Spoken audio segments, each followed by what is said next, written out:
सभी का बच्चों की अदालत में स्वागत करती हूँ। तो आइए शुरू करते हैं बच्चों की अदालत में आज के सवाल और जवाबों का सिलसिला। आज के हमारे जो मेहमान हैं वो एक ऐसी शख्सियत हैं जो एक राइटर भी हैं, एडिटर भी हैं और एक समाज सेवी भी है।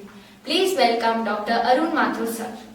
और आज बच्चों की अदालत की जज जो हैं वो है संजीवनी किड्स की एक होनहार और मेहनती छात्रा जिनका नाम है जानवी सोलंकी।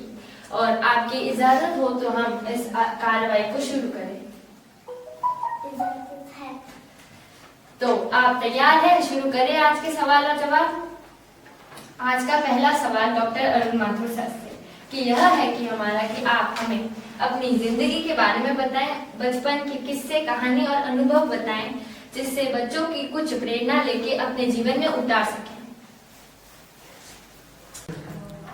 बहुत सारी बातें एकदम सामने आने लगी। मेरे पिताजी आदरणीय डॉक्टर बंसीलाल जी माथुर एक डॉक्टर थे और आई स्पेशलिस्ट की तरह ज्यादा काम करते थे वो।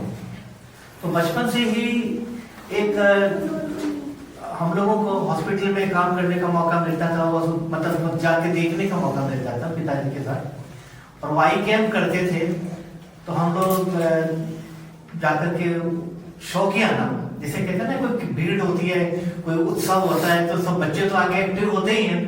हम भी जाकर के वहाँ पे आई कैंप के अंदर लोगों को देखते थे, मरीज बैठे हैं, उनको कोई उनके पट्टी बंदी यहाँ पे तो उनको पानी पिलाना है या किसी को बुलाना है, ऐसे काम हम लोग करते थे। ये बात है 1953 की, 1953।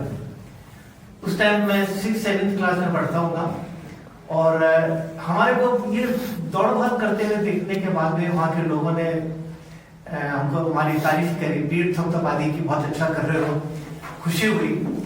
लेकिन जब प्रोग्राम खत्म हुआ, कैंप के जब समापन हो रहा था, तब इत्तेफाक से एक स्टेज पर अनाउंस किया और मेरे को उन्होंने बुलाया और वहाँ के MLA आदरणीय संगीत नारायण चतुर्वेदी जी थे। उन्होंने स्टेज पर बुला करके हमको 4-5 टॉफी दी कि तुमने बहुत अच्छा काम किया।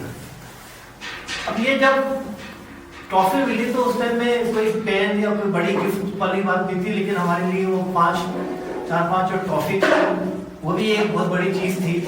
और लोगों ने कहा शाबाश। तो मेरी जिंदगी में 1953 में पहला जो पुरस्कार मिला, तो अब मैं यही कहना चाहता हूँ कि उस पुरस्कार ने, उस चीज ने मुझे प्रोत्साहित किया कि अगली बार भी ऐसी कहीं कुछ चीज हो, तो ऐसा फंक्शन हो, ऐसा कुछ काम हो, तो जाके मैं करने की कोशिश करूं। और मैं यही कहना चाहता हूं कि ये जो बचपन में हमको पुरस्कार मिलते हैं, अवार्ड्स मिलते हैं, हमको खड़ा होकर के माला पहनाई जाती है, ये प्रोत्साहित भी करते हैं, खुशी तो देते ही हैं, लेकिन वो खुशी के साथ साथ में आगे और करने की चीज होती है। और इसी ने धीरे धीरे मुझे प्रोत्साहित किया। अपने कॉलेज में पढ़ा मैं, उसके बाद में जब मैं कॉलेज में पढ़ता था तो उस टाइम स्कूल के अंदर हम लोग पढ़ते थे तो हमारे देखने के लिए बड़े बड़े ऑफिसर्स आते थे हाई हॉस्पिटल में कैंप के। वो आकर के देखते कि डॉक्टर साहब ने कैसे किया है ये, तो मुझको लगता था कि मैं भी किसी दिन बड़ा ऑफिसर बनूंगा और इसी तरह से हॉस्पिटल का और कैंप का जांच करने जाऊंगा। और उन्होंने मुझे बताया कि वो IAS कलेक्टर होते थे, तो मैं कहता था कि मैं डॉक्टर नहीं, मैं कलेक्टर बनूंगा। अब ये जो चीज बचपन में हम लोग सोच लेते हैं कि मैं ये बनूंगा या मैं ये बनना चाहता हूँ, उसके साथ में एक दूसरी बात होती है कि हमारे जो माता पिता होते हैं, अभिभावक होते हैं, घर के में चाचा मामा दादा दादी होते हैं, वो ये सोचते हैं कि ये मेरा बेटा मेरा बेटी ये बनेगा। अब दोनों चीजों में फर्क आता है। बच्चे के मन में ये रहता है, उसकी मेरे दिमाग में, मेरे को 1953 में मैंने जिसको देखा था वहां पे अब चेक करते हुए और सब बातें, वो बैठा हुआ था कि मुझे वो बनना है। तो और हो सकता है कि मेरे फादर ने से सोचा कि नहीं ये तो ये आई सर्जन बनने का, मैं सोचता था नहीं मैं एडमिनिस्ट्रेटर बनूंगा। और कॉलेज में पढ़ाई करी, चलिए मेडिकल कॉलेज में आए, पढ़ाई करी और पढ़ाई करने के बाद में कुछ समय तक आई में काम करा, लेकिन फिर मैं एडमिनिस्ट्रेटर बना जो मेरी बचपन की इच्छा थी। इस सब बताने का मेरा उद्देश्य ये है कि हमको क्या बनना है, क्या करना है, जो बच्चों में रहती है भावना, वो एक मन में कहीं ना कहीं जड़ बना लेती है और उसके लिए हमें काम करना होता है और एक तभी संतुष्टि मिलती है। वो पहले के जमाने में एक दुकानदार का बेटा ये सोचता था कि मेरे तो क्या करना पढ़ाई लिखाई करके, मेरे पिताजी की इतनी बड़ी दुकान है, इतना बड़ा मेरा सेटअप है, मैं तो यहीं बैठूंगा। दूसरा ये सोचता था कि मेरे पिताजी तो एमएलए हैं, मुझे क्या करना, मैं तो इलेक्शन लड़ूंगा, मैं भी एमएलए बनूंगा। तीसरा कोई सोचता था कि मेरे तो ये कुछ भी है, मेरे को क्या करना, इतनी जायदाद है। लेकिन हम क्या हैं, हमें क्या बनना है, ये हम लोग बचपन में तय कर लेते हैं और हमारे मन में वो बन जाती है, जैसे पत्थर की शिला नहीं होती, मजबूत हो जाती है। तो वो ये एक मेरा कहना है कि हमको, मैं केवल यहाँ बच्चों की बात नहीं कर रहा हूँ, कि अभिभावकों को और उनके टीचर्स को बताना चाहता हूँ कि हम अपने जो छोटे बच्चों को अपना दोस्त माने।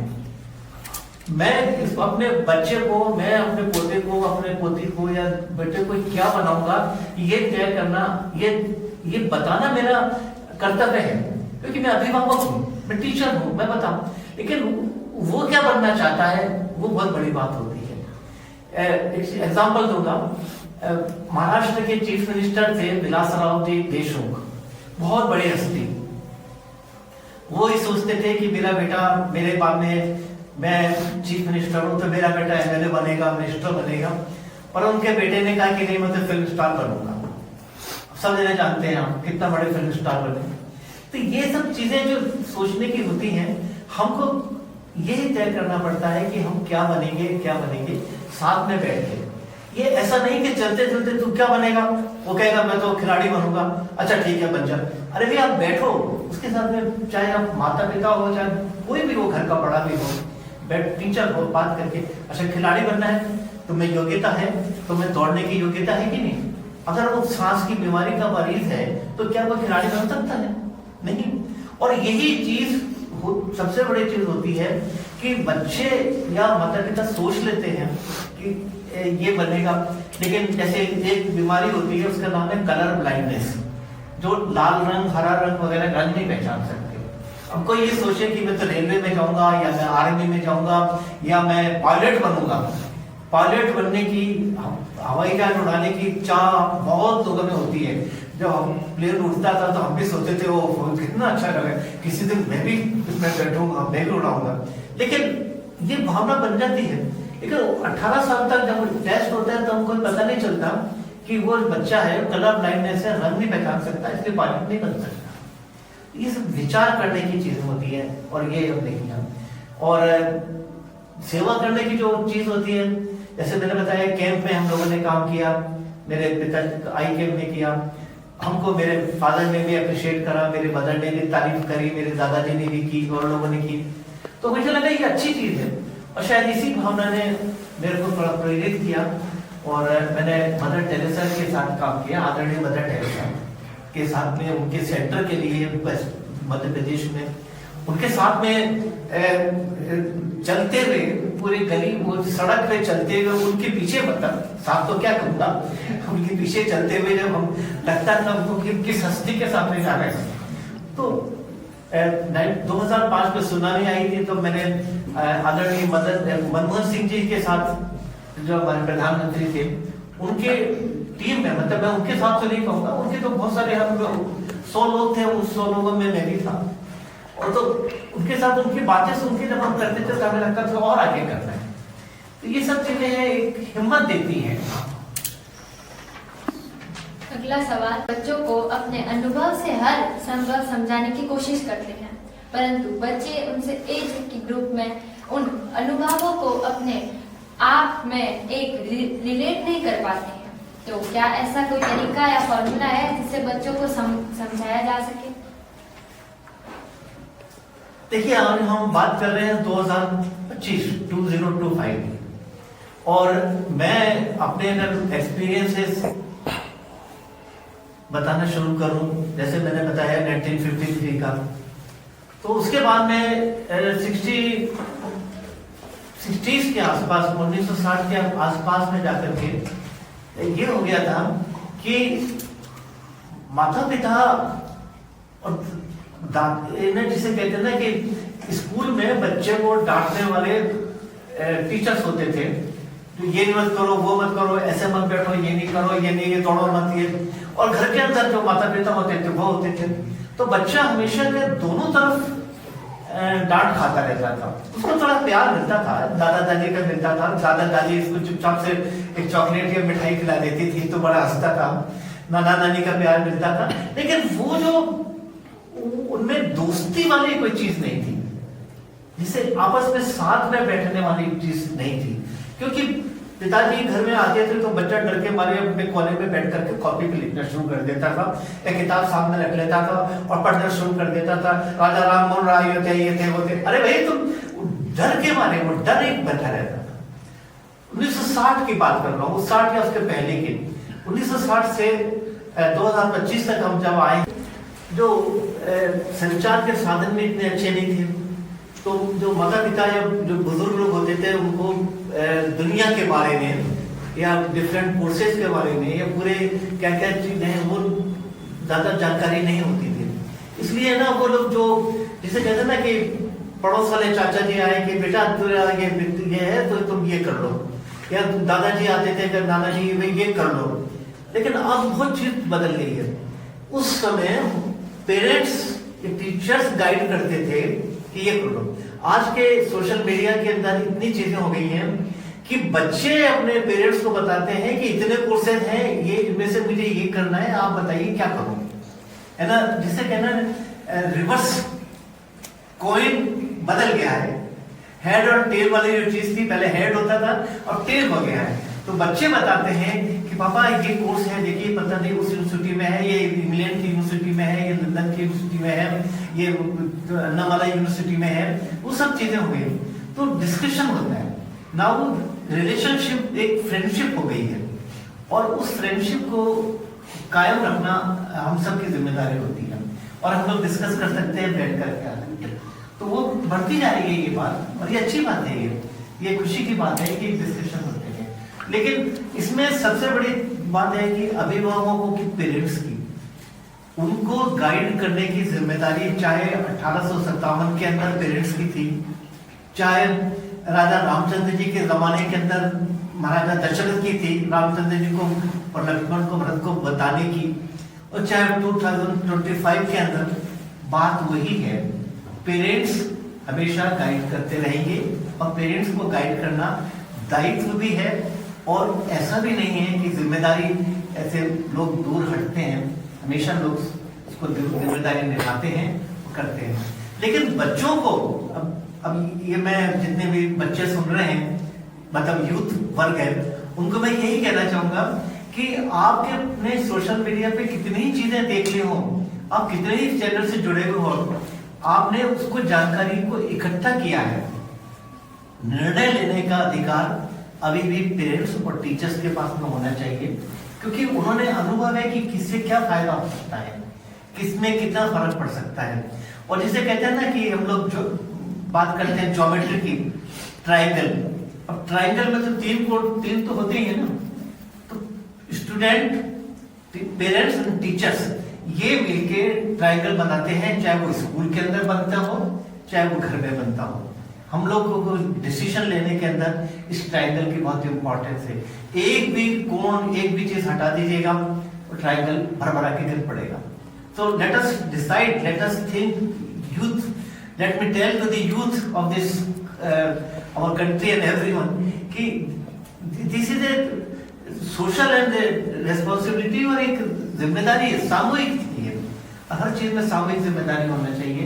अगर कोई ये सोचे कि मैंने इतना सोशल मीडिया पे देख लिया है या मेरे पास में ये है, ऐसा नहीं है। साथ बैठो, बात करो। और मैंने बोला ना, अब तो दोस्ती वाली चीज हो गई है। अरे यार पापा भी बोल लेते हैं लोग बात, तो जब अरे यार पापा बोल के बात कर लेते हो तो पापा से दोस्ती की तरह बात करो कि पापा ये चीज है, मुझे बताइए, पापा मुझे बताएंगे। ब्रिंग ए कॉन्फिडेंस, विश्वास लाओ, परिवार के प्रति विश्वास लाओगे तो आगे बढ़ पाओगे। सर हमारे कुछ बच्चों के सवाल थे, वो बिल्कुल खुशी खुशी दूंगा। चलिए आइएगा, पूछिए। सर मेरा एक क्वेश्चन है, बच्चों में मोबाइल की आदत मतलब बच्चों की मोबाइल लत कैसे छुड़ाए? आपने वर्ड यूज करा बच्चों में मोबाइल की लत यानी आदत, जिसे तो कोविड के पहले, कोविड-19 के पहले मोबाइल का बच्चों में इतना ज़्यादा उपयोग नहीं होता था। वो इसलिए नहीं होता था कि रेस्ट्रिक्शन थे, प्रतिबंध थे, वो दिए जाते थे। लेकिन धीरे धीरे उस टाइम में जब ये ऑनलाइन क्लासेस की बात शुरू हुई, ऑनलाइन क्लासेस का वातावरण बना, तो वो बच्चों को मोबाइल दिए जाने लगे पढ़ाई की तरह से, और वो अच्छी बात थी। लेकिन अब छोटे बच्चों को मैं पहले शुरुआत करूंगा उन बच्चों की जो स्कूल में पढ़ते हैं।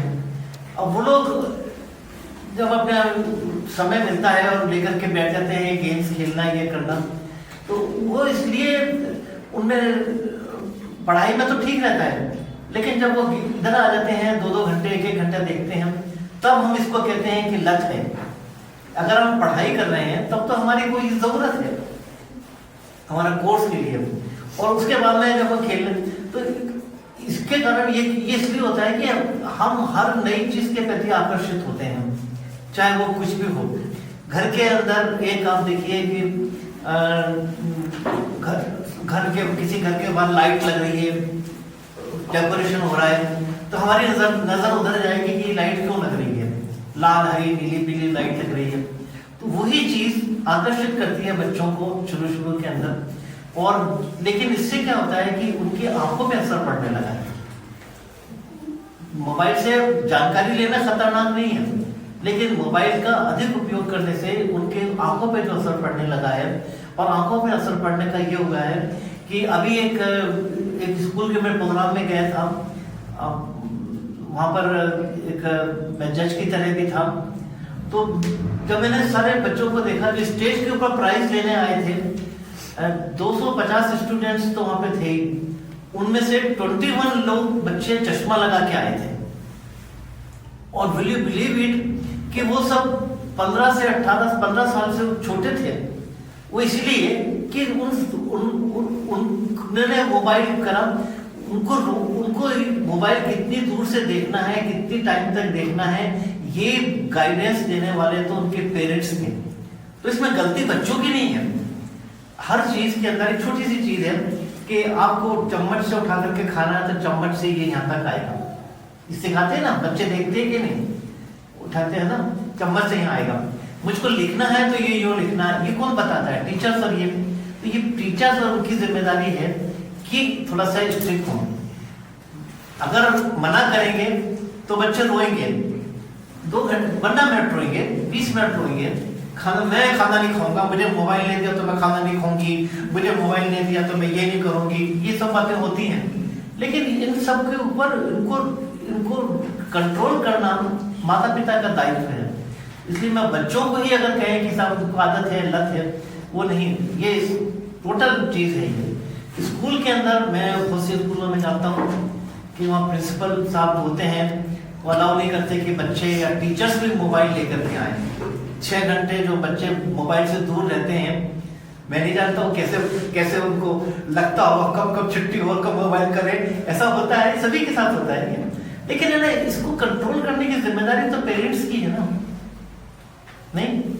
पेरेंट्स की तो जिम्मेदारी होती है। तो बच्चों की आदत नहीं है ये, उनकी वो है। और मैं बच्चों को तो ब्लेम कम करूंगा, पेरेंट्स को ज्यादा ब्लेम करूंगा कि वो छोटे बच्चों को दे देते हैं। छोटे 2-3 साल के बच्चे वो खेलते रहते हैं और मदर किचन में काम कर रही है, कह रही है जब तक मैं सब्जी काटूं तब तक ये खेलता रहे, जब तक मैं ये काम कर लूं तब तक ये। तो ये आदत तो वही डाल रहे हैं ना। आदत किसने डाली? हर चीज हम हर चीज, हर बात हमको नहाना है, हमको नहाने हमारी मदर सिखा, हमको नहलाती हैं, हमको मालूम पड़ता है कि शरीर पे पानी गिरता है तो यहाँ से है।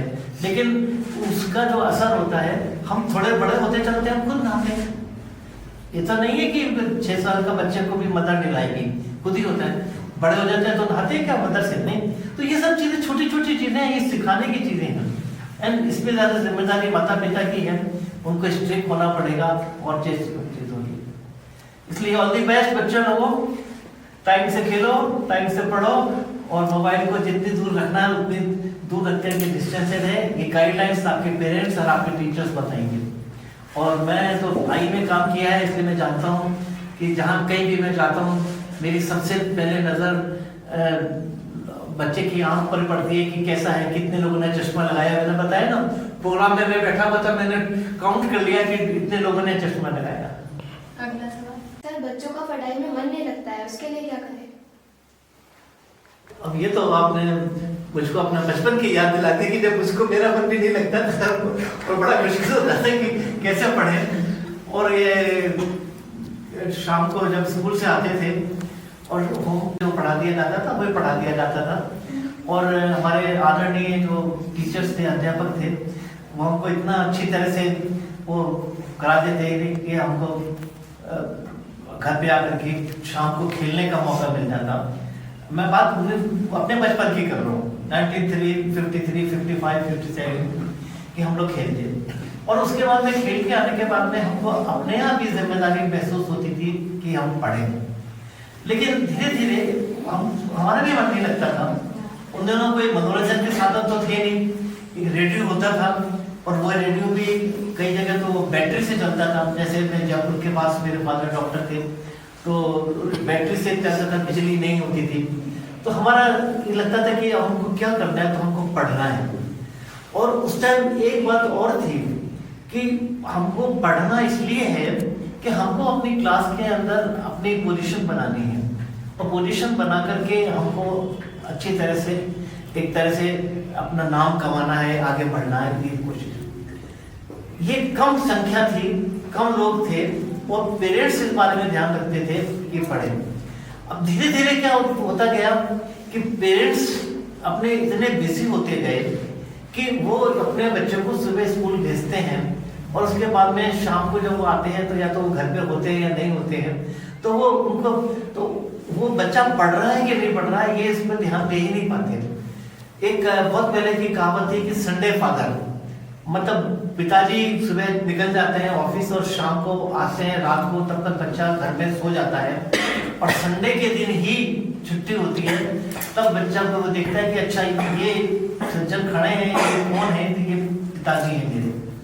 तो वो चीज थी। अब यही चीज अब धीरे धीरे होती जा रही है। तो हम पढ़ रहे हैं कि नहीं पढ़ रहे हैं ये देखने वाला कौन होता है? हमारा मन कब लगेगा? जब हम बैठेंगे तभी ना। और ये हमें कहने वाला कौन है? कहने वाले हमारे माता पिता हैं। वो भी माता जी हैं, मदर्स हैं, दे आर आल्सो बिजी अपने मोबाइल में, उनको भी ध्यान नहीं रहता कि क्या है। तो मन इसलिए नहीं लगता हमारा कि बचपन में टिल द एज ऑफ 15 साल तक की मैं बात करूंगा, हमको हर चीज गाइडेंस में सीख करने की आदत होती है। गाइडेंस जो होती है वो बहुत जरूरी होती है। तो बच्चों का मन लग सकता है अगर उनको गाइडेंस मिले, उनके घर में कोई एक कंट्रोलिंग अथॉरिटी हो जो कि उनको बता सके कि पढ़ना है तो उनको तो पढ़े, वो शेयर करे। तुमने कल तक कहाँ तक पढ़ा था, कौन से चैप्टर तक कर लिया था, अब आज ये करो। मैं उनको गाइडेंस जब तक नहीं मिलेगी थोड़ा सा आगे बढ़ने का तब तक। और दूसरी चीज होती है कि बचपन में स्पेशली मैं बात करूंगा 10th 11th 12th वालों की, वो उसमें कहता है कि 11th 12th क्लास में जैसे मेरे को अगर ये मालूम है कि मुझे डॉक्टर बनना है तो मैं अपने भी एक्सपीरियंस बता सकता हूँ ना आपको। 12th क्लास की बात है, अब मेरे को मालूम है कि मेरा एग्जाम मार्च के अंदर है और मार्च के बाद में फिर मेरे को जब ये एग्जाम हो जाएगा या उसके 12th के या उसके बाद में तब मैं डॉक्टर बनूंगा, मेडिकल कॉलेज में जाने की कोशिश करूंगा या नहीं। तो मेरे सामने जो किताब आती थी वो किताब की 10 लाइनें सोच करके मैं पढ़ता था कि ये हो जाएगा तो मैं डॉक्टर बनूंगा। तो किताब की लाइनें तो नहीं याद दिखती थी, मेरे को लगता था कि मैं अपने पहले अस्पताल में जा रहा हूँ और मेरे यहाँ पर किसी का इलाज कर रहा हूँ। तो ये सपने देखने लगते हैं हम लोग। जब हायर क्लास में पहुंचते हैं तो हमारे सामने वो जो किताब होती है कोर्स की वो नहीं, मैं ये बनूंगा ये करूंगा। और छोटे बच्चों को पढ़ने का मन इसलिए नहीं करता है कि उनके ऊपर उनको ये जिम्मेदारी तो होती नहीं है उनके ऊपर, उनको ये समझ में नहीं आता कि हम इसको करेंगे तो नहीं क्या फायदा होगा। देखिए दुनिया में हर चीज चाहे कोई भी हो उसका लोग बात फायदा पहले सोचते हैं। उनको ये बताइएगा कि अगर आप पढ़ेंगे आपको ये आएगा तो आपको जब ट्रेनिंग मिलेगी आगे बढ़ पाएंगे। और जब ये होता है तो लक्ष्य तो बताना होता है ना। अर्जुन ने तीर से मछली की आंख के ऊपर तीर से भेजा था ना, मछली की आंख, सुना ही है आप लोगों ने। अर्जुन ने हमारे महाभारत के अंदर भी आप देखते हैं कि तीर चलाते थे और तीर चला करके तीर जो चलता था सामने वाले की जाकर के चुभता था, तो एक लक्ष्य था ना एक उसका। और वो लक्ष्य क्या आता है कि हमको ये बचपन से सिखाया जाए कि लक्ष्य क्या होता है। अभी हम लोगों को पता ही नहीं रहता कि क्या है। जब तक कि हम लोग ट्रेन अप नहीं करेंगे पेरेंट्स और टीचर्स की लक्ष्य क्या है, तब तक वो पढ़ने के अंदर मन नहीं लगेगा। अगला स्पोर्ट्स कितना जरूरी है? तो आपने वो बात कही जो कि कहते हैं ना कि आवश्यक मूलभूत आवश्यकता है जीवन की, केवल बच्चों के लिए नहीं सभी के लिए होता है। और जो स्पोर्ट्स अगर हम बातचीत करें, खेल-कूद, आपने नाम सुना होगा मेजर ध्यानचंद का, जो हॉकी की जादूगर कहा जाता था उनको। मेजर ध्यानचंद ने हॉकी के अंदर पूरे देश का नाम किया, सब कुछ करा। उनके नाम से स्टेडियम है, उनके नाम से अवार्ड्स होते हैं, सब चीजें 29 अगस्त के पूरे देश के अंदर मनाया जाता है। कि क्यों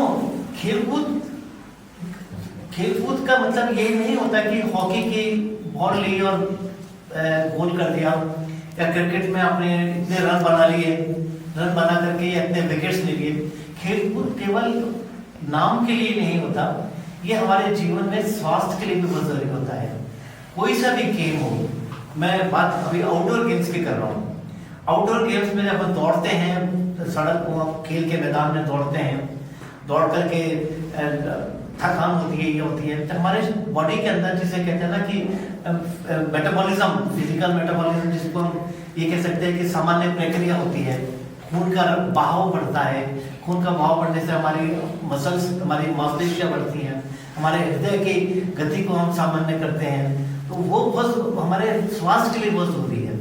और साथ साथ में जब हमारे को ये थकान होती है, हम लोग आते हैं, काम करते हैं, तो हमारे शरीर में एक तरह की ऊर्जा, जिसे कहते हैं कि फिजिकल एक्सरसाइज के मामले में उसको ऊर्जा, एक एनर्जी डेवलप होती है और आगे करने की।